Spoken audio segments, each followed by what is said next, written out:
My boyfriend accused me of craving mediocre attention, so I snapped back and called him a mediocre guy, but now he's sulking and calling me a bully.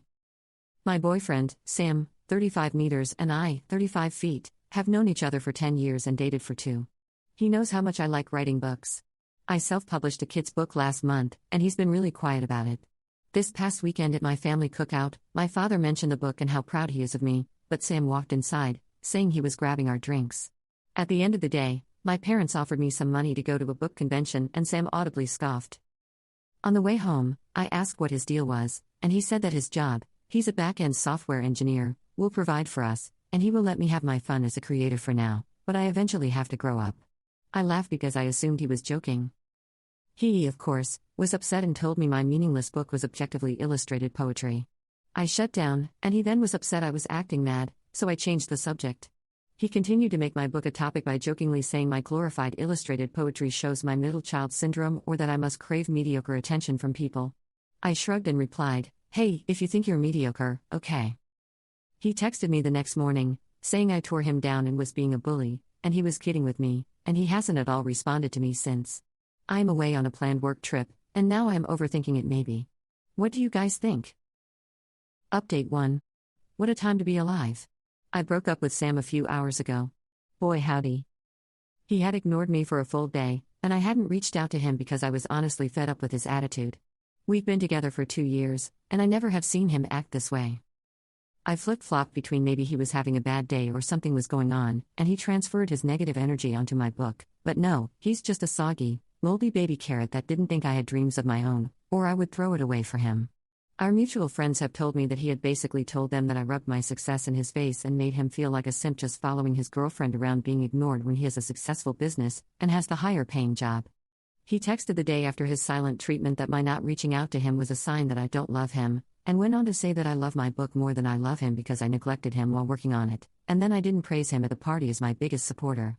The rest of his long-ass text went on to talk about how he had this whole plan that he would marry me and we would be engaged this year, but then you started not listening to me to drop things and focus on us, our lives, and the future, by taking up hobbies, and that my therapist poisoned me against him. I was diagnosed with depression this year, and therapy has helped a lot.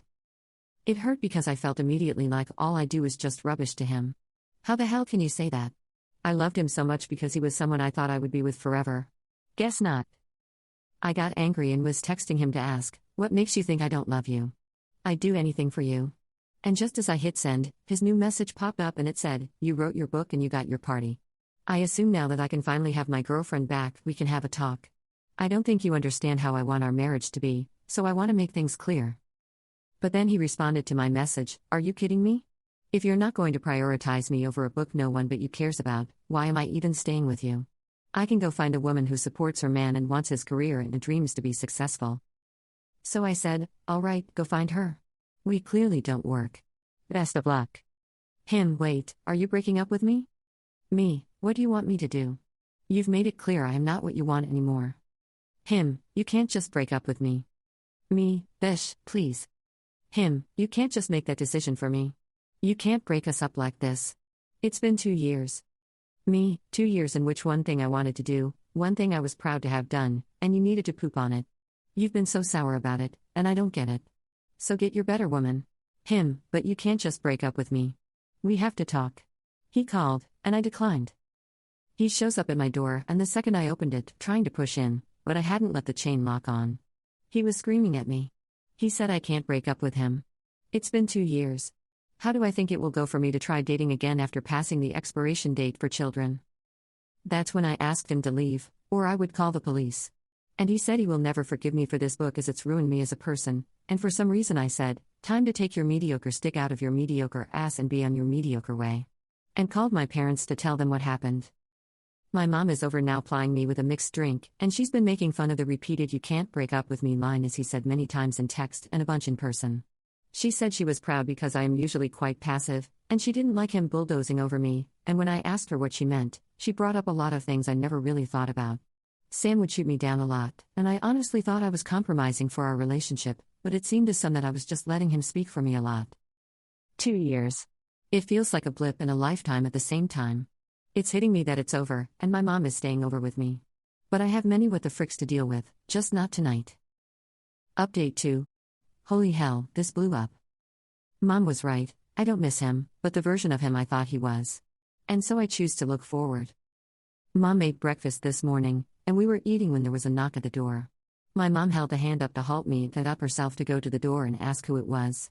Then I heard her say, "You have 15 seconds to leave, or you're going to be made to leave." I got up to see Mom shouting through the locked door, peeking through my hole.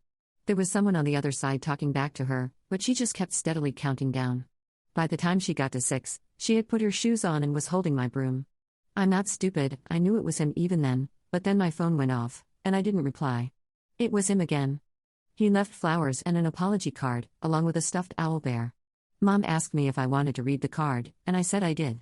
It basically was a long-winded apology admitting he was being an ass, but work has him stressed and he feels not seen in general, and it all came out in a nasty way. He's so sorry. He should have given me space and respected me more, and he will never do it again. He didn't sleep last night feeling so much regret over what he did and will do better. To please call. That he misses me and let's not throw away 2 good years of foundation over a stupid fight. I handed it to my mother, who read it, snorting and chuckling, "Yeah, I bet," to herself, and then stood up and went to the kitchen, returning with a trash bag and my cell phone. She asked, "What's the play, coach?" And just to freak her out, I took the phone and pretended to call the pizza shop. "Yes, Domino's, we need a pizza. Yes, I'm breaking up with my ex, and we need to toss his crap out." All that to say it's now evening? The sun is lower, and my neighbors are watching my house as I am in my parents' pool in their backyard, drinking margaritas with my sister and brother. Mom tells the story to all of them over and over. I had texted him. "We are done. All of the things you left at my place are in garbage bags on the porch. The neighbors have their camera pointed at the house, so please just take your stuff and go. Don't knock. I am not in.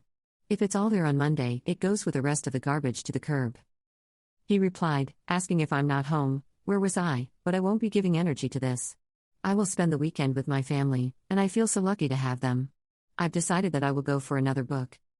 For those asking for links to this book already out, sorry, but when Mom and I read the comments, she said, "Don't you dare put your name out there.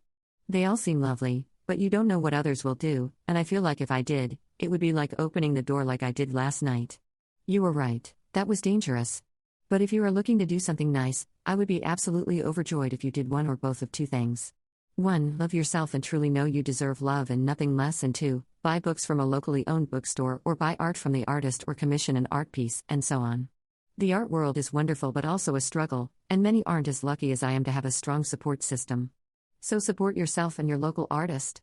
Thank you all.